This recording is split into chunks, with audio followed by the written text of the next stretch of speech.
Power-ups have always been a huge part of the Mario experience, even dating all the way back to the very first game. From simple fire flowers to possessing a dinosaur, they've always basically defined what makes Mario, well, Mario. And it's been wild watching them evolve, with some becoming extremely iconic, with others making you question why they even exist. But while we could talk about the full history of all the Mario power-ups, today we're going to be focusing on the ones from Super Mario Galaxy 1 and Super Mario Galaxy 2. These games include so many power-ups to help you explore space, but not all of them are treated equally good or bad. So in this video, I'm ranking every single power-up from worst to best. If you're into ranking videos and Nintendo content, be sure to drop a like, subscribe, and let me know what your favorite power-up is down in the comment section below. Alright, let's get to it. Starting off with what I feel is most people's worst power-up is the Spring Mushroom. This thing makes me want to throw my controller with how difficult it can be to control. Toy Time Galaxy used it well sometimes, but other times it just makes Mario into a pogo stick with literally no aim. You bounce, you overshoot, you fall off the planet, and then you gotta replay the mission again.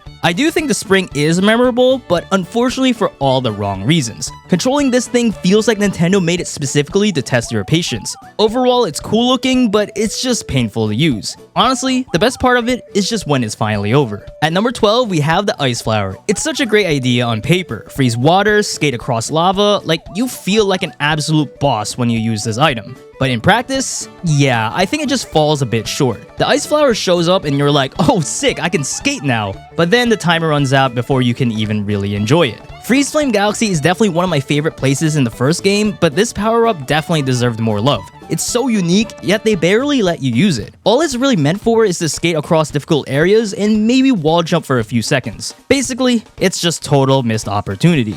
Number 11, the Boo Mushroom. The Boo power-up is adorable, I'll give it that. Floating through walls is a neat idea the first time, but after a while, it's just honestly a really clunky item. You move slower than a Goomba on freaking vacation, and overall you're just pretty vulnerable. Not only the light, but once you hit a wall, you bounce back so much and you have to relearn to control yourself again. It's a fun little gimmick in Ghostly Galaxy, but it's not something I ever look forward to using really again. Even in Galaxy 2, I think it was much more of a chore using it this time because, well, they kinda nerfed how fast you could float up in the air. But yeah, let's just say this power-up is more fun to look at than to play. Number 10, the Red Star. The Red Star is literally the biggest tease in Mario Galaxy history. You finally unlock the ability to fly freely and it feels amazing, but soaring across the Comet Observatory like Superman loses its aura after just a few minutes. Not to mention, only once was this ever used in the mission, which was basically collecting all the purple coins in Gateway Galaxy. So imagine if they used this in actual levels. The potential was insane, but Nintendo basically said, yeah, we're done with that, and let's just also not put this in Galaxy 2. If only we got to see more of this. It could have played a bigger role, maybe similar to Mario 64 with the wing cap or something.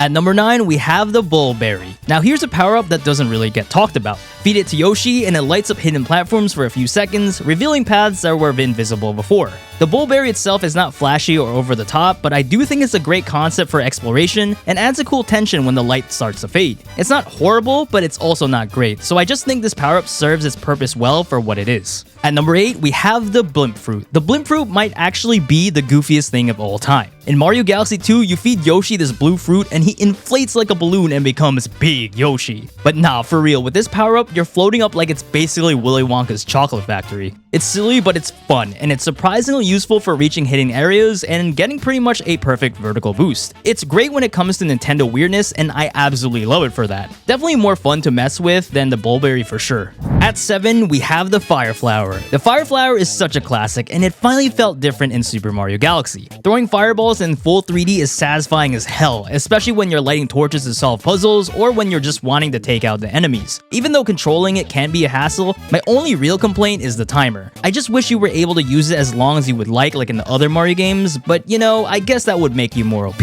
I will say though that I think the Fire Flower was used way better in the second game, where you had to use it for those specific minigames. It really made it feel like it had a lot more use and value. At number 6, we have the Spin Drill. The drill might not be the flashiest, but I do think it's one of the smartest ideas that were ever implemented in Mario Galaxy 2. You literally dig through planets and pop out to the other side like you just broke the laws of physics. It's quick, it's clever, and it fits the whole narrative of 2 being an expanded version of the first. It doesn't overstay its welcome, but every time it shows up, I think it's satisfying to use and it's really great at solving puzzles. Easily one of the most creative tools in the entire series. At number 5, of course, we have the Rainbow Star. Nothing beats the moment when you grab the Rainbow Star and the music starts playing. You're basically in Superstar mode where you're unstoppable and you can stomp through all enemies and speedrun the level without even trying. It's chaotic, short, sweet, nostalgic. I mean, it's not the most creative power-up by all means, but sometimes all you need is a little mindless fun, and the Rainbow Star does just that.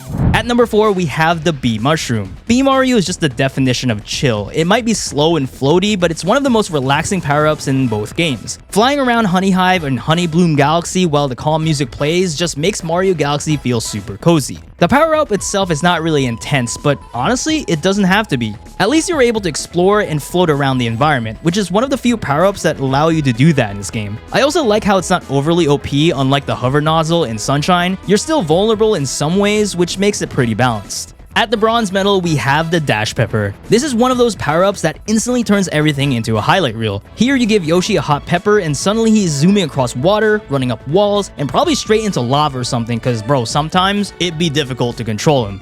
It's not overly difficult, but just enough to add a layer of challenge to the player, but it still equates to some fun. But once you actually master it though, it feels amazing. It's fast, frantic, and just full of life, which are all the things I like about this item.